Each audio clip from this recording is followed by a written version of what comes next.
धेमाजि जिल्ला गगामुग दखरा एबसुनि 38थि बोसोरसालिया जथुम्मा आरो बरदल'नि गुदि बर' थुनलाइ आफादनि 45थि बोसोरारि जखनथाइखौ साननैनि हाबाफारिजों दिनै गाहामै खुंफुंदों। जिल्लानि सिङाव थानाय मिमां नोलोबारि गेजेर आरो गोजौ फरायसालिनि गेलेग्रा फोथाराव 15 आरो 16 नभेम्बर गासै साननैनि हाबाफारि लानानै खुंफुंनाय जायो। दिनै बे हाबाफारियावनो बिटिआर सरकारनि हाग्रा बिफाननि मावफुं सोद्रोमा रनजित बसुमतारीखौ आलासि महरै खाम जथा सिफुंजों बरायना गेवलां मेलनि जौसाङाव लाबोयो। लोगोसेयैनो दुलाराय बर' फरायसा आफादनि नेहाथारि रंगिना बरगयारी आरो माखासे मानिजाथाव दैदेनगिरिफोराबो जथुम्मानि गेवलां मेलाव बाहागो लायो। बे मेलाव बाहागो लानानै मावफुं सोद्रोमा रनजित बसुमतारीया माखासे गोनां बाथ्राफोरखौ फोरमायदों। बिथाङा बुङोदि डिसिप्लिन आरो गावनो गाव गसंथानो हाग्रा बिमा बिफायासो गथ' गथायखौ गुनगोनां सोलोंथाइ होनो हागोन।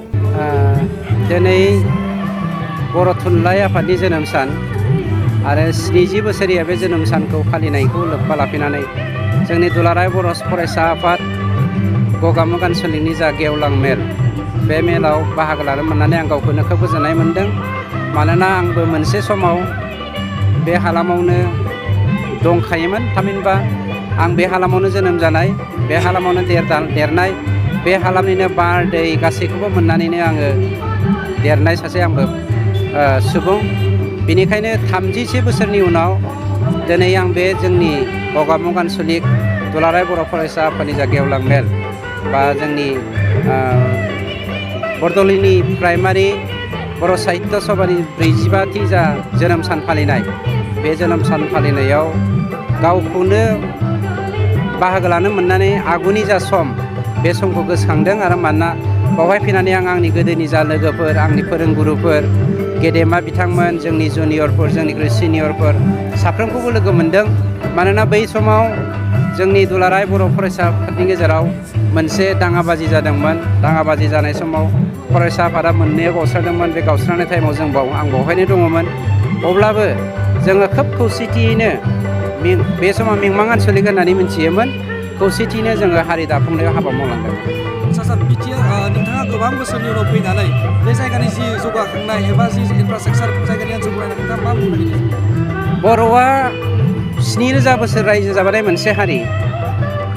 सोरबाया अनदों अनाखै,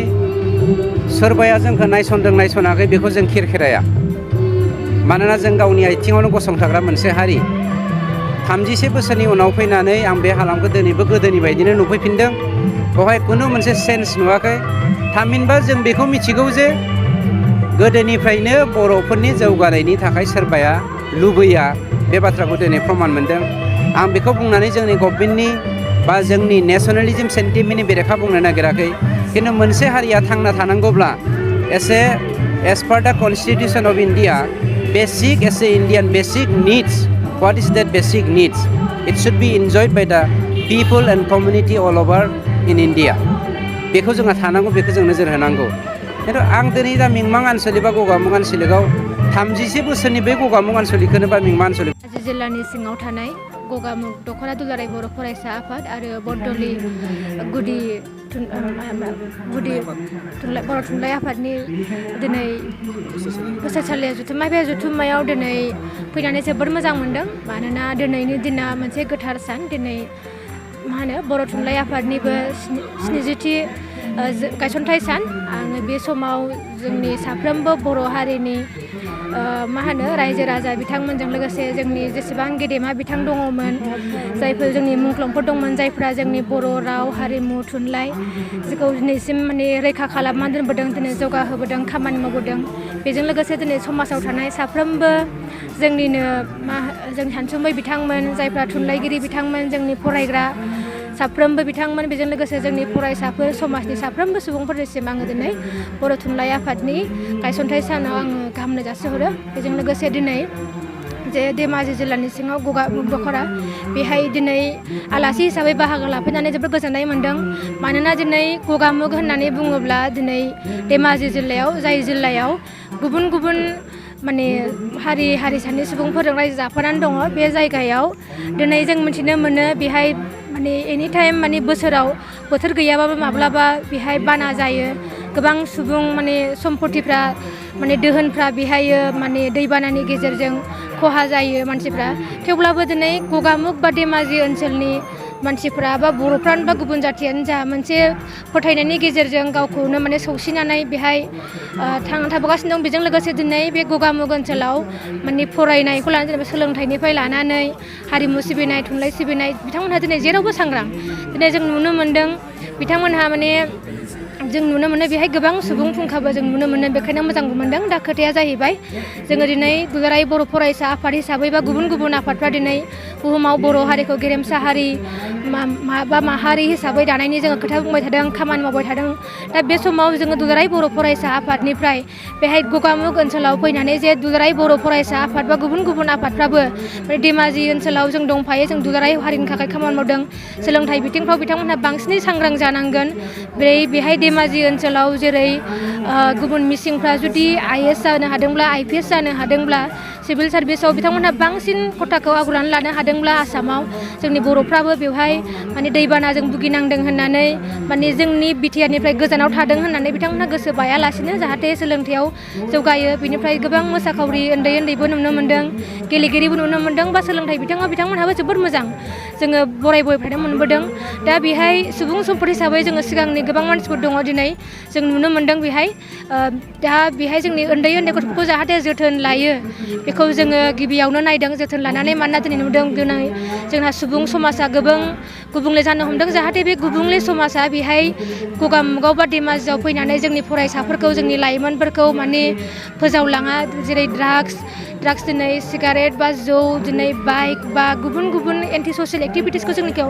मावाखै नङा मावनायखौ जों गोबां गुबुन गुबुन जायगा नुनो मोन्दों आइजोफोरनि बेलायावनो जा जों नुनो मोन्दों गुबुन हारिजों हाबा जाहैनायानो जा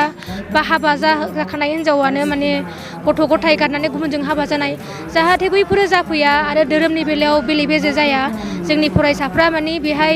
फारफ्रोमबो बिथिङाव जौगाखांनो हायो गेलेनायखौ लानानै मोसानाय मुसुरनाय बेखौ लानानै गासैबो जालाङो बेखौनो जों लानानै नैबे माने 38थि बोसोरसालि जथुम्मायाव जों गगामुगाव बेखौनो जों सावरायनाय जादों गोजोन्थों 6.3 क्ल'जखौ लानानै दा गोबां रायजो राजाफ्रा नोंथाङा मिरु एबसुनि नेहाथारि जानानै मा बुंबाय बिटिआरआवबो 10 खान फरायसालिमाखौ लाबाय आरो बिटिआरनि बायजोआव गंसेबो लानाय नुवाखै बेनि सोमोन्दै माबा बुंगोन नामा नोंथां दिनै दा बिटिआरनि जाय माखासे क्लज बे क्लजआ लासै लासै मावगासिनो दङ आरो जों दुलाराय बर' फरायसा आफादा माने बिटिआर एकर्डनि जोङो सागानगिरि हिसाबै जोङो बेखौ जों सरकारजों माने मिरु सरकारानो जा बा जोङो रायजो सरकारानो जा बा बिटिसि सरकारानो जा जों बेखौ थुबाय थादों जों आसि दिन्थिबाय थादों दा जोङो रिसेन्टलि जोङो दाखालिसो जेब्ला मिटिं जादोंमोन बेहाय दिनै नुबाय थादों माने बिथांमोनहा माखासे फाइनान्सियेल इस्युनि खोथा देखायनानै दिनै 16था माने फरायसालिमाफोरखौ दिनै प्रभिन्सियेलाइज खालामनो खोथा बुंदों दा बिथांमोनहा बुंदों माने बेखौ खालामखांनायनि उनाव नेक्स्ट पर्यायावनो थाबैनो बिथांमोनहा खालामगोन होनदों बेजों लोगोसे जोङो बेखौ रायजो राजा हिसाबै जों बेखौ नेनांगोन जों बेखौ दुलाराय बर' फरायसा आफादा होनदों मानोना बियो माने फारिलाइयाव गोलैयो बिदि बिराद दुखुनांथाव खोथा जाहैबाय बियो दा बेखौ बिथांमोनहा अबेयाव बेखौ होनो स्पेसियेल माने मा होनो आसि थुनानै दिन्थिनाय बिथांमोनहा बुंदों दा जोङो बेखौ दुलाराय बर' फरायसा आफाद हिसाबै जोङो बुङाखै नङा बुंदों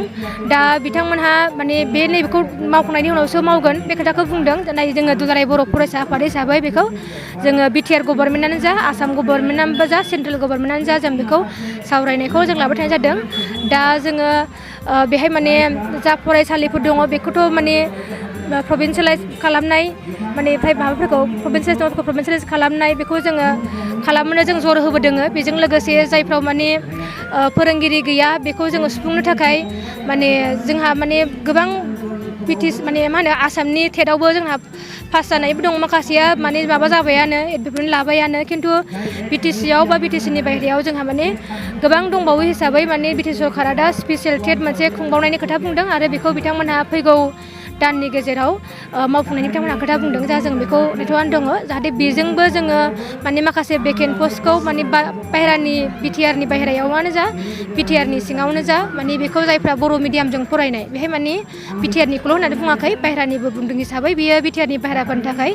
फरायसाफोर जायफ्रा एक्सपिरियेन्स बिथांमोनहा जाहाथे साग्रिद जानानै थायो सांग्रां जायो आरो प्रिपेरेसन खालामो आं बेखौ दुलाराय बर' फरायसा आफाद जानानै बुंहरो गोजोन्थों